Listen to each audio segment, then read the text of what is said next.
So first off, the vagal brake is not a thing. It's not a valve that like opens and closes. Okay. That makes sense? Yes. Okay. The vagal brake is the influence of the safety state on your heart. Okay. Does that make sense? I think so. Okay, so let's stay there for a second. All right. Okay. So the vagal brake, because I conceptualize like, oh, there's a thing, but it's not a thing. It's the influence. So it's the influence of your safety state. When your safety state is active, it keeps your heart at a calmer pace. Yes. When your safety state is inactive, your heartbeat goes up. Yes. And I don't know if I can articulate it in a way that would reflect Dr. Porges' work. When it comes to the biology stuff, it's interesting, but at a certain point, I'm like, I don't know if I can go further. Right. It and gets overwhelming.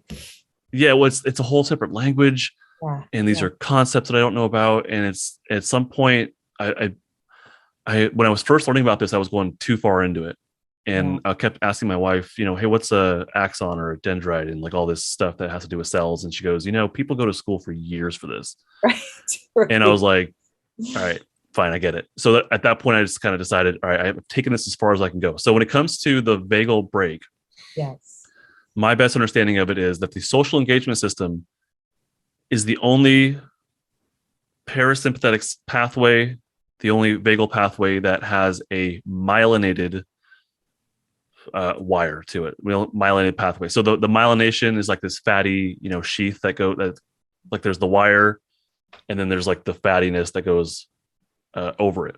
Whatever that, I don't know what that is. I don't know what it's made of.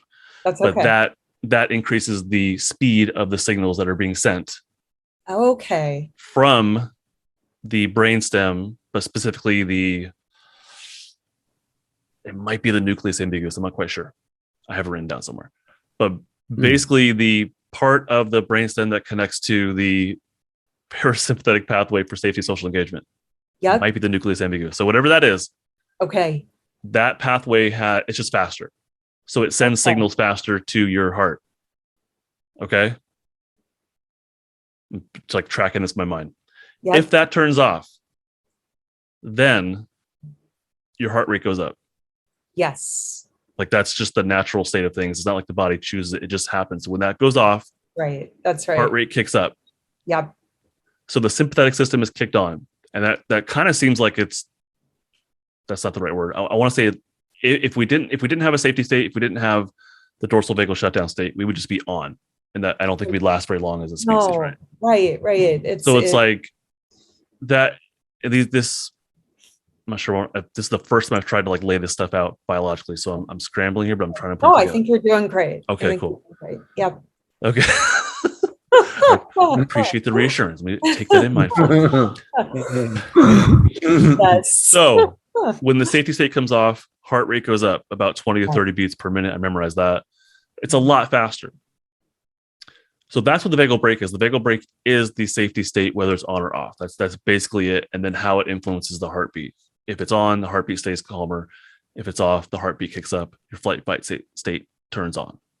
Okay, so that path gets strengthened the more we work on our safety anchors, the more we slowly stretch and titrate through difficult, challenging situations.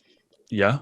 Yeah, and are able to kind of stay grounded somewhat in the safety and move through. That's all going to strengthen the vagal brake. Yes to all that, but I have a feeling Reese wants to really say something right here for some reason. Reese, I'm going to put you on the spot. Do you have something you want to add here? Because I think it's a topic you like a lot. It would be play.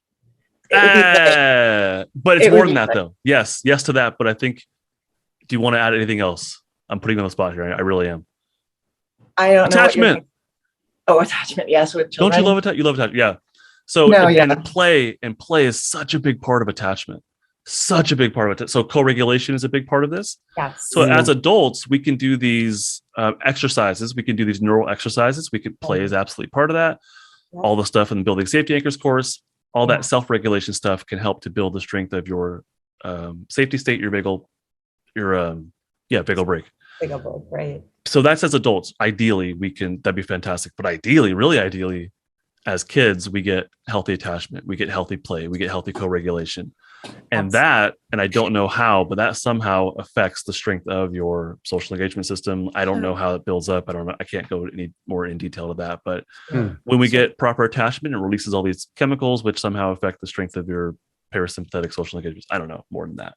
It actually wires. It actually wires the brain architecture. That too, yeah. Between 0 and 2, our brains are growing so fast. We have 80% of our brain matter by the time we're 2.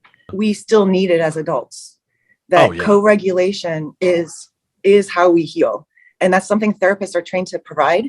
It's something we can get from our friends. Yeah. And in the social services and social welfare, we want to help people build their social support system because we don't know the science behind it, right, as social workers. But honestly, it's that co-regulation part that's going to help people develop the resilience to overcome their own adversities. Yeah. Angie, how's that sitting with you? Great. All connects, all makes great sense. I'm hopeful to understand more that component of vagal brake and how the vagus nerve, its role, because I didn't understand that correctly. Hey, thank you for watching this clip from one of my open office hours. This is something that I do once a month for people who've signed up for one of my courses. If you're interested in joining a course and joining me on the next open office hour, go to my website. It is justinlmft.com. This and other content I create is not therapy, not intended to be therapy or be a replacement for therapy. Nothing in this creates or indicates a therapeutic relationship. Please consult with your therapist or seek for one in your area if you are experiencing mental health symptoms. Nothing should be understood to be specific life advice. It is for educational and entertainment purposes only.